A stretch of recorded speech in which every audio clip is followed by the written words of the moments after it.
Banyak kalangan yang mengikuti kehidupan keluarga kerajaan mengenal Raja Charles sebagai seorang raja yang teliti dan penuh pertimbangan. Namun, sedikit yang menyadari, langkah mengejutkan yang kini mengguncang tradisi istana dalam keputusan. Yang berani, ia telah memindahkan mahkota Camilla kepada Catherine. Menolak apa yang disebut-sebut sebagai permintaan terakhir Camilla. Pilihan yang tak terduga ini memicu bisik-bisik tentang ketegangan, kesetiaan, dan pergeseran peran di dalam keluarga kerajaan. Mengapa Raja Charles melewati Camilla demi Catherine?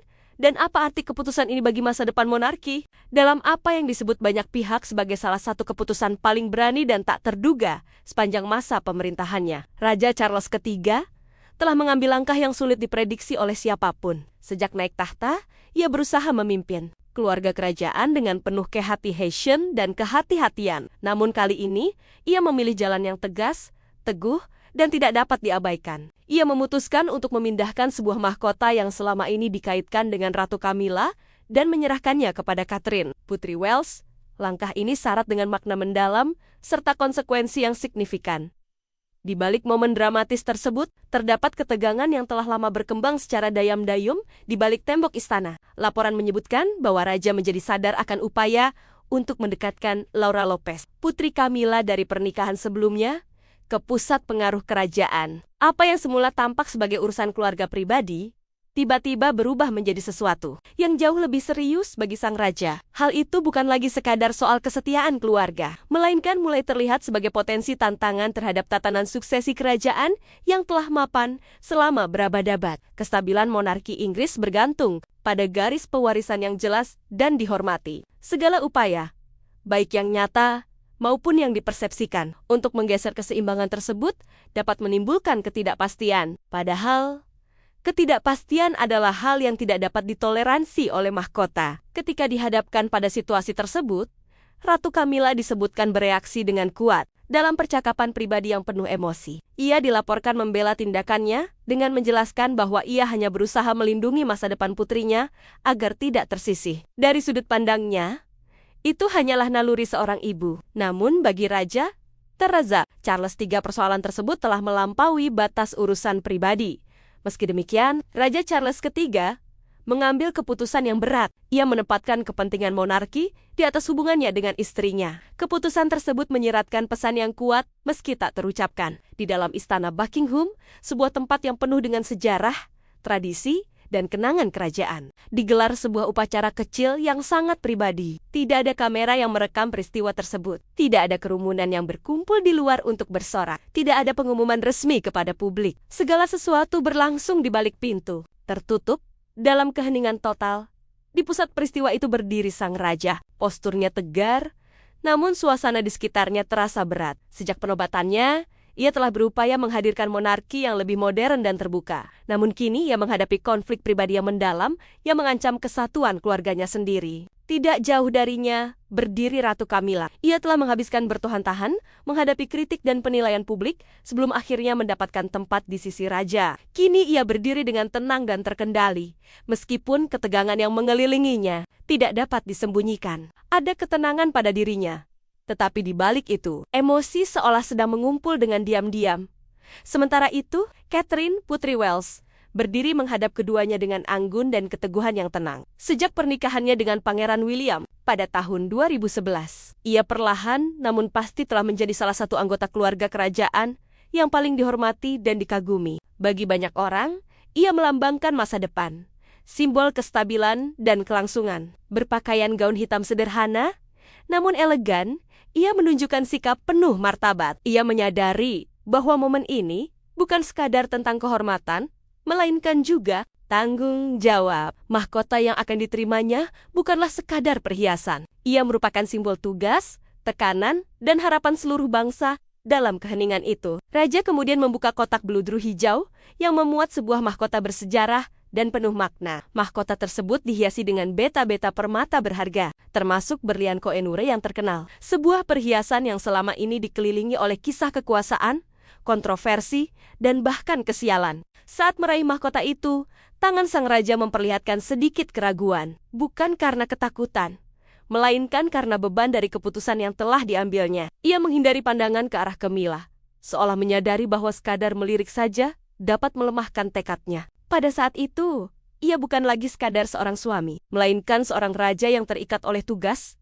Dengan perlahan dan hati-hati, ia mengangkat mahkota tersebut. Cahaya memantul dari permukaannya, menciptakan kilatan kecil di sepanjang ruangan. Sesaat, segala sesuatu seolah berhenti. Ratu Camilla menyaksikan dengan saksama, ekspresinya terkendali. Meskipun matanya mengungkapkan sedikit dari apa yang mungkin ia rasakan. Ini bukan sekadar kehilangan sebuah benda. Ini adalah kehilangan posisi, simbol tempatnya di dunia kerajaan. Ketika raja melangkah mendekati Catherine, suasana di ruangan itu terasa semakin berat. Catherine membungkuk dengan kepala sedikit tertunduk. Ia siap menerima apa yang akan diberikan kepadanya. Kemudian, dengan ketelitian yang sangat hati-hati, Raja Charles meletakkan mahkota tersebut di atas kepalanya. Meskipun Ratu Camilla tetap diam dan wajahnya hampir tak menunjukkan ekspresi, matanya mengikuti pergerakan mahkota yang berpindah dari dunianya ke tangan Catherine. Mengapa Raja Charles melakukan langkah ini?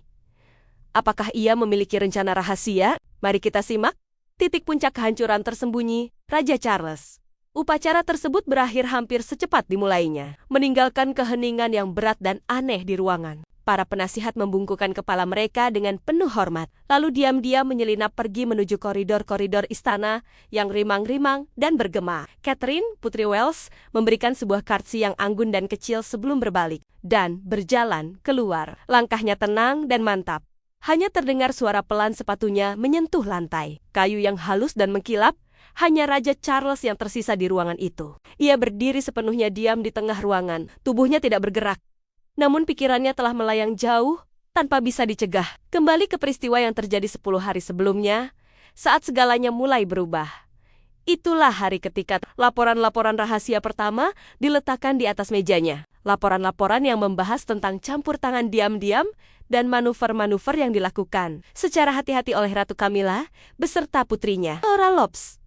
Momen tersebut telah memicu rangkaian peristiwa yang akhirnya membawa kepada keputusan. Yang menyakitkan dan sangat pribadi ini, 10 hari sebelum pemindahan mahkota yang sunyi dan mengejutkan tersebut, Buckingham Palace masih tampak seperti biasanya. Megah, tenang, dan seolah tak tersentuh oleh gejolak apapun. Bagi dunia luar, istana itu tetap menjadi simbol tradisi dan kestabilan. Namun di dalam ruang kerja pribadi raja, suasana sangat berbeda. Udara terasa tegang, hampir menyekat napas. Seolah ada sesuatu yang tak kasat mata sedang menekan dari segala arah. Di atas meja kayu ek tuanya, di antara tumpukan dokumen negara yang penting, satu benda menonjol. Sebuah map berwarna biru tua yang tidak seharusnya berada di sana. Bukan laporan diplomatik atau dokumen amal, melainkan ringkasan yang tenang namun mengganggu tentang perubahan-perubahan halus yang sedang terjadi di dalam istana. Perubahan yang selama ini luput dari perhatian. Charles menyandarkan tubuhnya ke belakang di kursi. Mata lelahnya bergerak perlahan, menyusuri baris-baris tulisan yang disusun dengan cermat oleh sekretaris-sekretaris kepercayaannya. Pada awalnya, ia tidak menganggapnya serius. Semua itu terlihat kecil dan hampir tidak berbahaya. Disebutkan bahwa Laura Lopes menghadiri beberapa pertemuan penjadwalan. Namanya muncul secara biasa dalam daftar peran seremonial pada akora-akora nasional penting. Tidak ada yang tampak mencurigakan jika dilihat secara terpisah. Sebagai ayah tiri, Charles selalu memperlakukan Laura dengan kebaikan dan rasa hormat. Ia telah menerima kehadirannya sebagai bagian dari keluarga kerajaan yang lebih luas, tanpa pernah mempertanyakan posisinya. Namun kini, saat ia meneliti lebih dalam detail-detail kecil yang tersebar itu mulai saling terhubung. Terlihat adanya peningkatan pengaruh yang tenang, namun konsisten.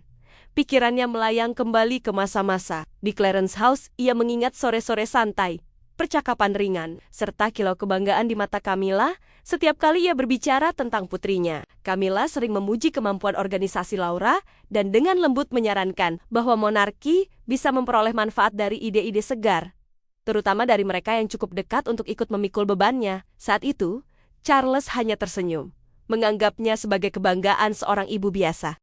Namun kini, saat mempelajari catatan pertemuan pribadi antara Camilla dan sekelompok kecil penasihat hukum, perasaan dingin merayap di hatinya. Ada yang tidak beres. Dokumen-dokumen itu mengungkap strategi yang direncanakan dengan sangat hati-hati. Di balik pintu tertutup, para penasihat telah bekerja diam-diam untuk membentuk kembali beberapa protokol kerajaan. Tujuan mereka jelas, menciptakan parent-parent baru yang akan memberikan pengaruh lebih besar kepada anggota keluarga yang bukan keturunan langsung dalam monarki. Dan di pusat dari semua itu adalah Laura Lopes. Rencana tersebut mengarah pada sesuatu yang jauh lebih serius daripada sekadar keterlibatan biasa. Mereka berupaya untuk membentuk sebuah jabatan resmi yang dibayar dan membawa otoritas nyata di dalam operasional istana. Bagi Charles, hal ini bukan hanya mengejutkan. Ini sangat meresahkan. Sejak ia menjadi raja, ia telah berjanji untuk menyederhanakan monarki, menjadikannya lebih ramping, efisien, dan berfokus pada garis suksesi langsung. Rencana ini mengancam untuk membatalkan semua itu. Tangannya menggenggam kertas-kertas tersebut lebih erat hingga pinggirannya sedikit kusut. Perlahan ia berdiri dan berjalan menuju jendela, menatap ke halaman istana di bawah. Di sana, para penjaga terus melakukan gerak jalan yang ritmis dan teratur, simbol ketertiban dan tradisi yang tidak berubah selama berabad-abad. Namun di dalam, di jantung monarki, sesuatu sedang bergeser. Camilla, wanita yang ia cintai, bela, dan akhirnya mahkotai sebagai ratu, ternyata diam-diam sedang membangun lingkaran pengaruh yang berpusat pada keluarganya sendiri. Kesadaran itu menusuk dalam. Kekecewaan mulai menggantikan kepercayaan. Charles merasa seperti seorang pelindung yang baru saja menemukan retakan-retakan pada fondasi yang telah ia sumpah untuk perkuat. Meski demikian, responsnya tidaklah keras atau emosional. Tidak ada konfrontasi penuh amarah. Tidak ada suara yang meninggi, dan tidak ada tuduhan dramatis. Sebaliknya, reaksinya tenang dan jauh lebih kuat. Karena itu, ia meraih pena Fontenaya dan dengan hati-hati menggarisbawahi nama dua penasihat senior yang terkait erat dengan rencana tersebut. Setiap goresan yang lambat sebuah goresan tinta yang disengaja membawa bobot yang sangat berat, seolah-olah turut menyegel takdir mereka di dalam istana. Lantas, sejauh mana rencana-rencana ini meluas dan seberapa erat kaitannya dengan ambisi pribadi Ratu Camilla? Mari kita simak investigasi dayam-dayam sang raja di balik rutinitas kehidupan kerajaan yang tampak mulus dan terkendali dengan baik. Raja Charles III secara dayam-dayam telah memulai suatu langkah serius. Meskipun segala sesuatu di permukaan terlihat tenang dan tertib, sebuah penyelidikan rahasia telah dimulai jauh di dalam Istana Buckingham. Koridor-koridor panjang istana yang biasanya dipenuhi langkah kaki pelan dan percakapan sopan, kini seolah membawa suasana yang berbeda, suasana tegang, secara diam-diam disertai pengawasan yang terus-menerus. Tidak ada sesi interogasi yang dramatis, tidak ada suara yang meninggi, dan tidak ada tanda-tanda keributan di publik. Raja memilih pendekatan yang jauh lebih hati-hati dan terkendali. Ia mengandalkan sekelompok kecil orang kepercayaannya yang paling setia, para sekretaris pribadi dan penasihat hukum berpengalaman yang telah mengabdi pada rumah tangga kerajaan selama bertahan-tahan lamanya. Mereka adalah individu-individu yang kesetiaannya telah teruji selama puluhan tahun dan sangat memahami pentingnya kerahasiaan. Tugas mereka terdengar sederhana, namun rumit dalam pelaksanaannya, memeriksa setiap detail usulan personel terkini. Dengan teliti, membuka lapisan demi lapisan untuk mengungkap segala hubungan yang tersembunyi di sebuah ruangan kecil yang hampir terlupakan di sayap timur istana. Pekerjaan tersebut dimulai. Ruangan itu menyimpan arsip-arsip lama yang jarang sekali atau bahkan tidak pernah dibuka. Sebuah lampu meja tunggal menyinari tumpukan dokumen tebal dengan cahaya yang lembut dan terfokus. Suasana sunyi dan berat hanya sesekali dipecahkan oleh suara halaman yang dibalik. Para penasihat bekerja dalam keheningan total. Tangan mereka yang bersarung putih dengan hati-hati menangani surat-surat, jadwal, serta catatan pertemuan. Mereka membandingkan dokumen dengan ketelitian tinggi, mencocokkan tanggal, nama, dan peristiwa. Satu per satu, detail-detail kecil namun penting mulai terungkap. Terdapat pertemuan-pertemuan yang tidak pernah dicatat secara resmi, percakapan pribadi antara ratu dan pejabat senior upacara, serta surat-surat pribadi yang dibubuhi cap pribadi ratu dan dikirimkan kepada para pendukung kerajaan yang berpengaruh. Surat-surat tersebut secara halus memperkenalkan gagasan tentang peran baru yang tidak terduga bagi Laura Lopes. Meskipun Raja Charles tidak terlibat langsung dalam penyelidikan, ia tetap mendapatkan informasi secara berkala. Setiap sore, ringkasan, singkat yang disusun dengan sangat hoti-hoti, disampaikan kepadanya. Ia membacanya sendirian di ruang kerjanya, jauh dari pandangan orang lain. Seringkali, saat berdiri di sana, pandangannya tertuju pada potret Ratu Elizabeth II yang tergantung di dinding. Dalam ekspresi yang teguh dan akrab itu, ia seolah menemukan pengingat diam akan tugas dan tanggung jawab, serta arti sebenarnya dari memikul beban mahkota Tangan raja seringkali saling menggenggam erat di belakang punggungnya, kebiasaan yang muncul kembali setiap kali pikirannya sedang gelisah. Di dalam dirinya, pergulatan batin yang sunyi semakin berkembang. Di satu sisi terdapat rasa sakit pribadi seorang suami yang merasa sangat terluka. Di sisi lain, terdapat tanggung jawab seorang raja yang terikat untuk melindungi institusi monarki. Di atas segalanya, yang paling mengganggunya adalah kesadaran bahwa hubungan keluarga pribadi telah dimanfaatkan sebagai alat untuk meraih pengaruh dan kekuasaan. Ketegangan semakin meningkat ketika para penyelidik menemukan sesuatu yang lebih serius, sebuah rancangan rencana yang tersembunyi. Dokumen tersebut menguraikan pengaturan agar Laura Lopez dapat mengikuti tur nasional dan luar negeri di masa mendatang. Namun, ini bukan sekadar peran sebagai pendamping atau tamu biasa. Usulan itu menyiratkan bahwa ia akan mewakili ratu pada sejumlah acara budaya tertentu. Hal ini sangat tidak biasa, sebab tugas semacam itu biasanya hanya diemban oleh anggota keluarga kerajaan senior yang aktif bekerja dan secara resmi diakui dalam garis suksesi. Memperkenalkan seseorang ke dalam peran tersebut tanpa pengakuan publik dianggap sebagai pelanggaran serius terhadap tradisi yang telah lama berlaku. Tampaknya ini merupakan upaya diam-diam untuk menempatkan Laura lebih dekat ke pusat kehidupan kerajaan sebelum ada yang sempat mempertanyakannya. Semakin banyak bukti yang terkumpul, semakin jelas sebuah pola yang terbentuk. Tindakan-tindakan tersebut bukanlah hal yang acak atau tidak disengaja. Semuanya menunjukkan perencanaan yang matang, serta koordinasi yang erat antara Ratu Camilla dan sekelompok kecil orang dalam lingkaran terdekatnya. Jaringan ini dibangun atas dasar pengaruh halus, janji-janji, dan persuasi yang lembut. Yang lebih meresahkan lagi adalah temuan bahwa beberapa penasihat telah dibuat percaya bahwa rencana ini mencerminkan keinginan raja sendiri, seolah-olah merupakan bagian dari visi modern untuk monarki. Ketika Raja Charles menyadari hal ini, amarah dingin pun muncul dalam dirinya. Ia memahami bahwa nama dan wewenangnya telah digunakan untuk mendukung gagasan-gagasan yang tidak pernah ia setujui pada acara makan malam formal maupun kegiatan resmi. Setiap kali berada di dekat Ratu Camilla, raja tetap tenang dan tanpa ekspresi. Ia mengamatinya dengan saksama senyumnya. Cara ia berbicara dengan mudah, serta keanggunan lembut dalam gerak-geriknya. Kesunyiannya bukanlah tanda kelemahan, melainkan kesabaran. Ia sedang menunggu, mengumpulkan setiap bukti yang diperlukan. Ia tahu bahwa ketika waktunya tiba, kebenaran haruslah tak terbantahkan. Akhirnya, penyelidikan pun selesai. Sebuah laporan akhir diletakkan di atas mejanya. Di dalamnya terdapat salinan surat-surat, jadwal-jadwal tersembunyi, serta daftar lengkap pihak-pihak yang terlibat. Setiap elemen rencana telah didokumentasikan dengan cermat. Raja mengangkat pena fountainnya, berhenti sejenak saat matanya tertuju pada nama Laura Lopez yang tercantum dengan jelas di dalam dokumen tersebut. Dalam keheningan sejenak itu, ia memahami keputusan sulit yang ada di hadapannya. Demi melindungi masa depan monarki dan menjaga kepercayaan Pangeran William serta Catherine, Princess of Wales, ia harus mengambil tindakan. Tindakan tersebut akan datang dengan biaya pribadi yang besar, karena akan melukai pernikahannya sendiri secara mendalam. Apa yang sebenarnya terjadi antara Raja Charles dan Camilla? Apakah terjadi perselisihan di antara mereka? Mari kita telaah lebih dekat. Raja Charles duduk berhadapan dengan Ratu Camilla. Mereka hanya dipisahkan oleh sebuah meja bundar kecil, namun jarak di antara mereka terasa sangat lebar dan penuh beban, dipenuhi keraguan serta ketegangan. Untuk waktu yang lama, Charles tidak mengucapkan sepatah kata pun. Kemudian, dengan gerakan perlahan, ia mendorong sebuah map berwarna hijau melintasi meja ke arah istrinya. Di dalamnya terdapat bukti yang jelas dan tak terbantahkan mengenai jaringan rahasia yang telah dibangun Camilla dengan cermat untuk mendukung Laura Lopez.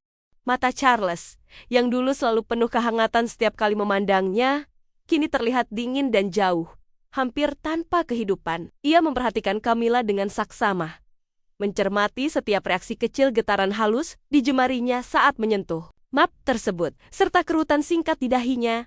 Sebelum ia segera mengembalikan wajahnya ke ekspresi tenang yang terkendali, Camilla tidak segera membuka map itu. Sebaliknya, ia mendongak menatap suaminya. Matanya yang biru tua tidak menunjukkan ketakutan, melainkan keteguhan yang tenang, bercampur dengan rasa sakit hati dan dendam. Ia merapikan kalung mutiaranya, sebuah kebiasaan kecil untuk menenangkan diri. Dalam hatinya, ia tidak menganggap tindakannya sebagai kesalahan.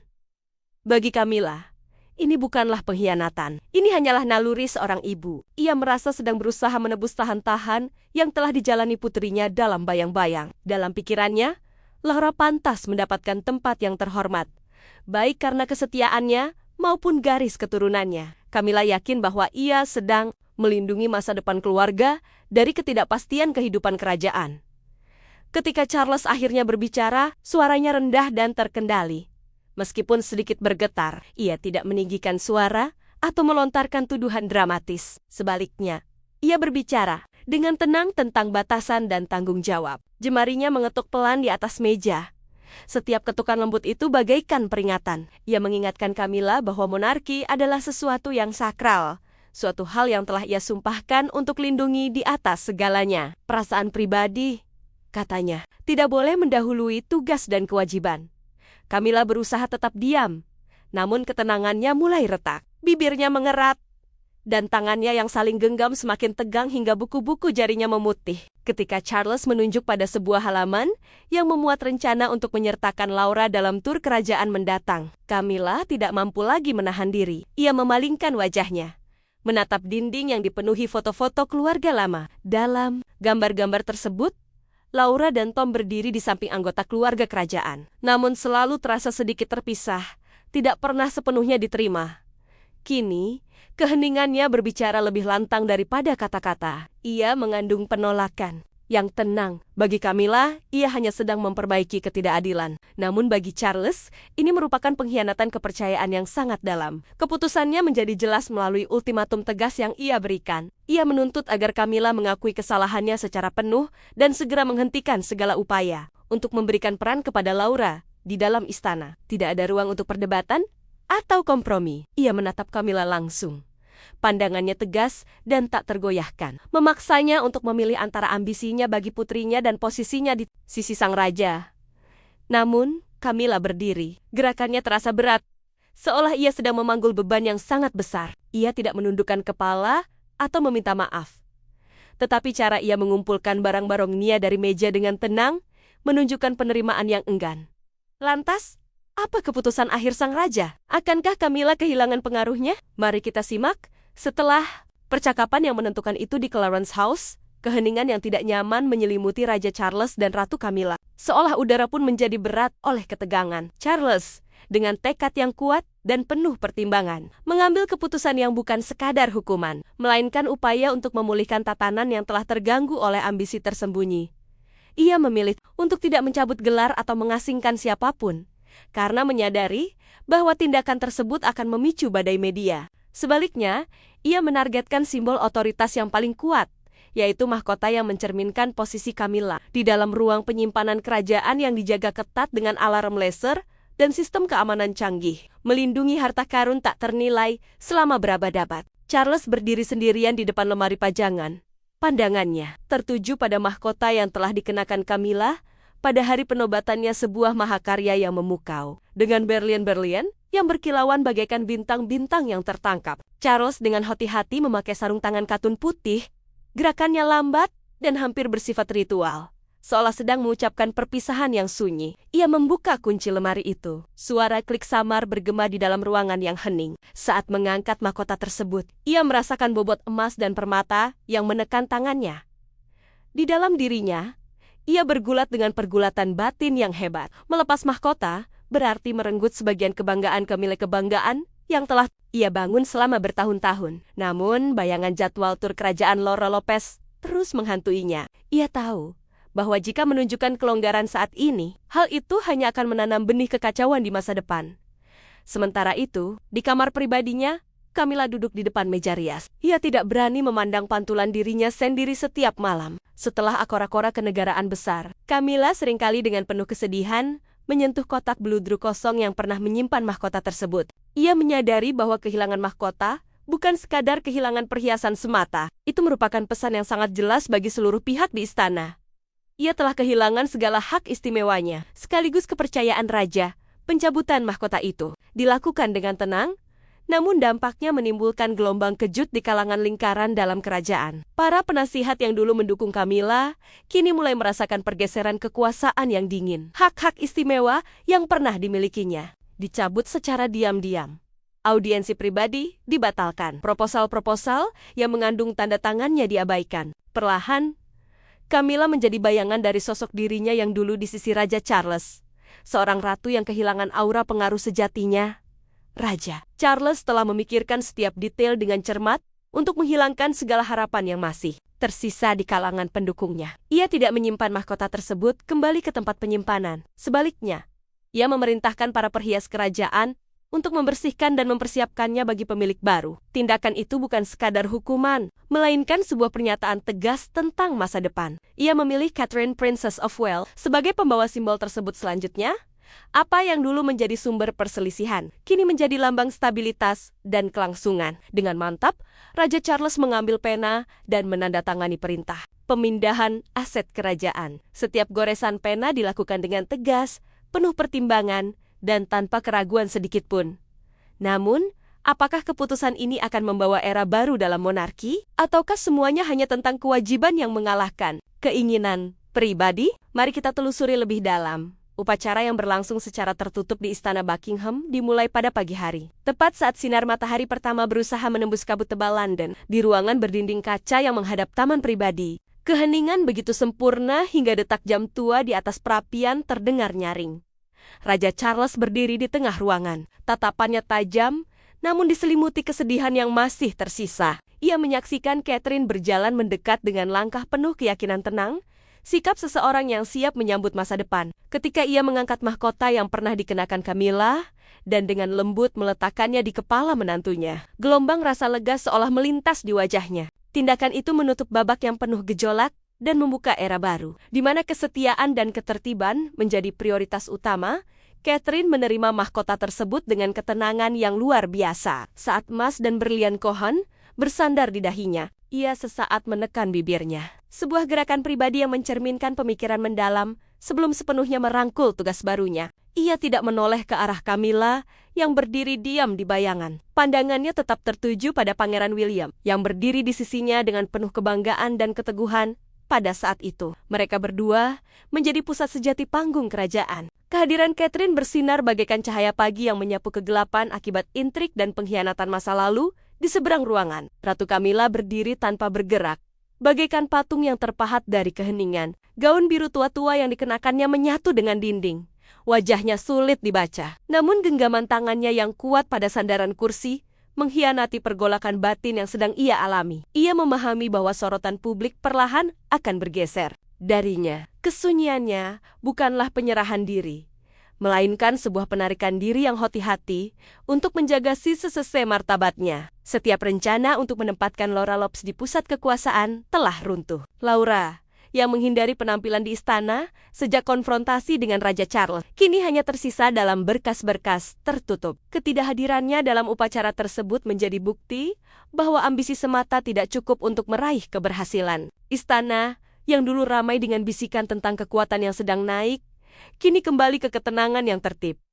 Setelah upacara usai, Raja Charles melangkah ke balkon. Sambil memandang ke halaman di bawah, ia menyaksikan pergantian shift penjaga yang berlangsung dengan irama tetap. Ia merasa seperti seorang tukang kebun yang baru saja memangkas kabang-kabang liar untuk melindungi pohon besar dari badai. Meskipun menyakitkan baginya untuk mendisiplinkan wanita yang ia cintai, ia yakin bahwa itu adalah pilihan yang tepat. Warisan Ratu Elizabeth akan tetap terjaga tanpa ternoda oleh persaingan pribadi. Setelah upacara usai, Raja Charles melangkah ke balkon. Sambil memandang ke halaman di bawah, ia menyaksikan pergantian shift penjaga yang berlangsung dengan irama tetap. Ia merasa seperti seorang tukang kebun yang baru saja memangkas cabang-cabang liar untuk melindungi pohon besar dari badai. Meskipun menyakitkan baginya untuk mendisiplinkan wanita yang ia cintai, ia yakin bahwa itu adalah pilihan yang tepat. Warisan Ratu Elizabeth akan tetap terjaga tanpa ternoda oleh persaingan pribadi.